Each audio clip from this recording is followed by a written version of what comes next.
Few places in the UK are as beautiful. Cumbria is home to nearly 500,000 people. It can be a stunning place to live and visit. But this beauty hides some terrible realities. Cumbria is a real place of contrast. It's a beautiful place to live and work, and over 18 million people come here to visit. But also behind the hills and mountains and those idyllic images, we've got people living on very low incomes and having real significant need. Cumbria has levels of poverty comparable with some of the worst in the UK. 1 in 8 households earns less than £10,000 a year. 1 in 10 households live in fuel poverty. 1 in 5 people have a long-term health problem or disability. Behind these picture postcard images lie some serious social problems. This really is a county of contrasts.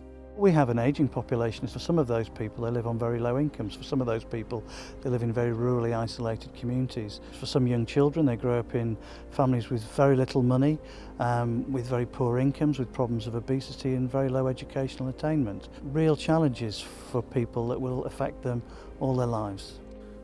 Cumbria Community Foundation connects people who care with the causes that matter across the whole of the county, from Barrow in the south right up to the Scottish border.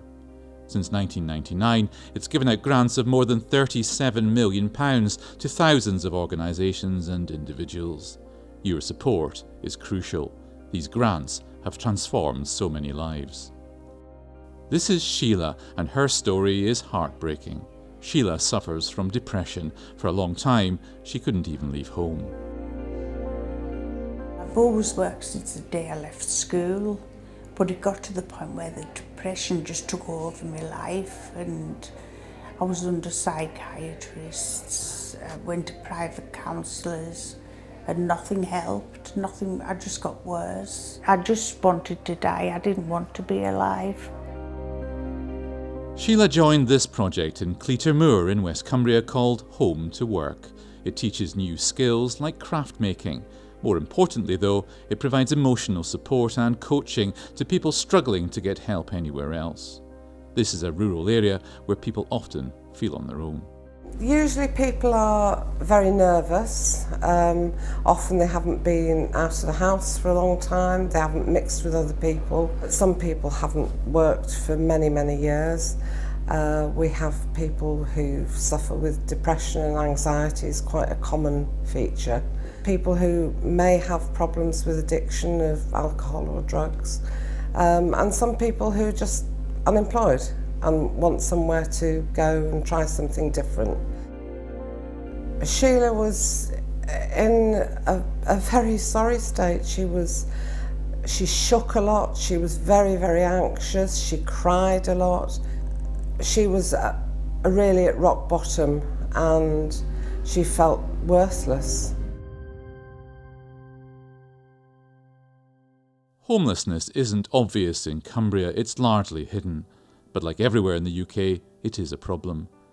The Night Stop project, supported by the Foundation, is a fantastic initiative, specifically for young people who, for whatever reason, find themselves out on the street.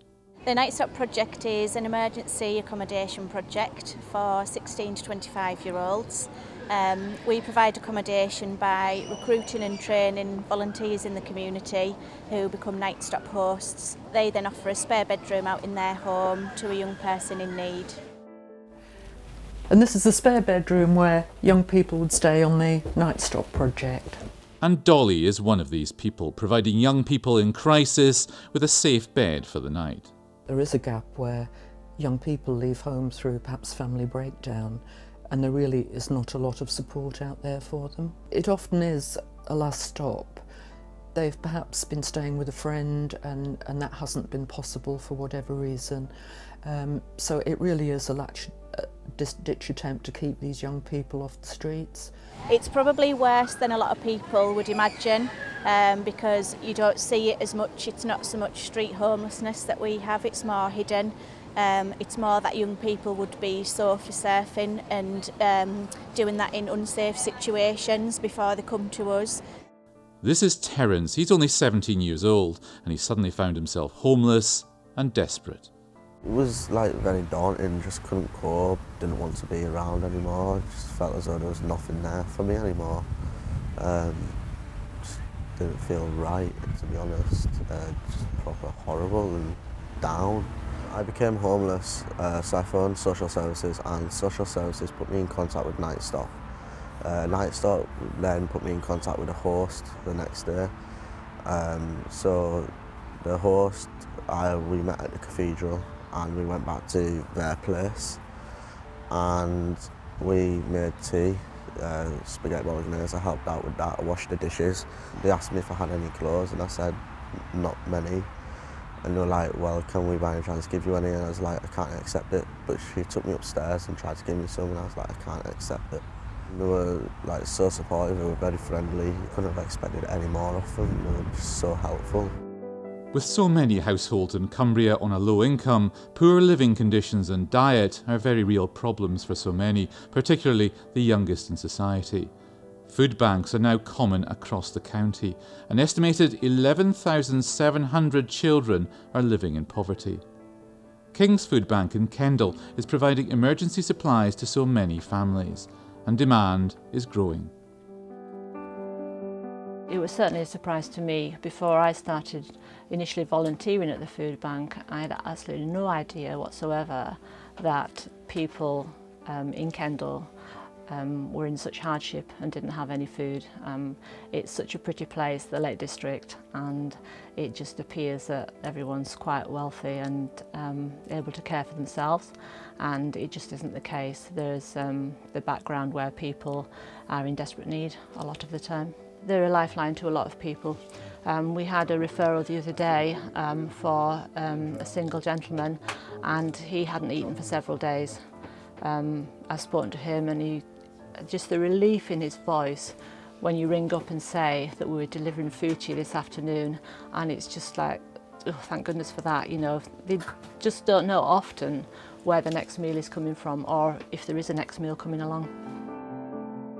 We've calculated recently that probably about a third of the people we supply food to are children, and sometimes we hear of stories where mums and dads don't have any or have very little food, so they would then feed their children rather than themselves. We had a mum fairly recently who had fled domestic abuse, who had 2 little children. Yeah, they didn't have anything at all, actually, nothing at all. Must break your heart when you see that. It does, yeah, it really does, yeah. You want at least the children to be fed.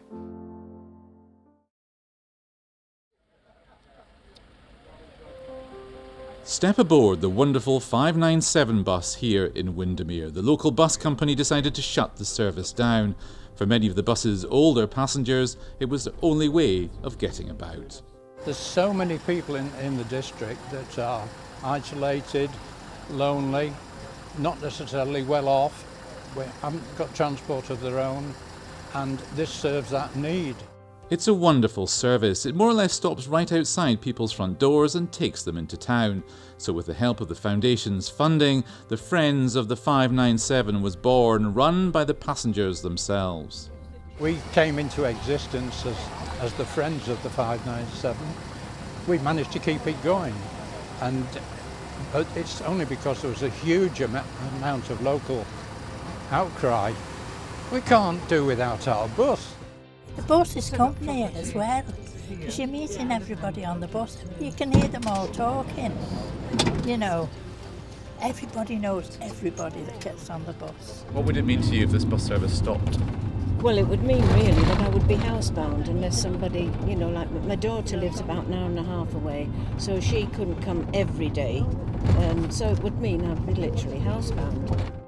The feeling of isolation and loneliness is very real here in Cumbria. 32,000 pensioners live alone across this largely rural county, and by 2020, 25% of the population will be over 65. Cumbria Community Foundation is able to fund incredible and life-changing projects thanks to the generosity of its donors. Without them, so many lives would be entirely different. Just one example is our winter warmth appeal. There was 1,000 older people were able to heat their homes last winter that wouldn't have been able to otherwise. With the flood appeal, there were 3,000 households that literally would have had £8 million less money were we not here to be a route for people's philanthropy and generosity. What would be the reality if this bus service didn't exist? If it finished, they'd just stay at home, basically. They have to rely on family, friends, and it's not the same as having a bit of independence. There is problems in Cumbria. It isn't just a pretty little place. Knowing that there is people out there, not just for me, for other people as well. Knowing that they'll be there to help other people as well. I'd recommend Night Stops so much. Learnt new skills. I've got confidence back. I feel like I am somebody. This is your chance to change people's lives forever. Cumbria Community Foundation believes that by growing philanthropy and us all working closely together, a better future can be built for all Cumbrians. Visit cumbriafoundation.org to find out more. Woke up one morning and I had like butterflies in my stomach, and I sat up and I thought, oh my God, I'm happy. And it sounds crazy, but it was such a lovely, lovely feeling.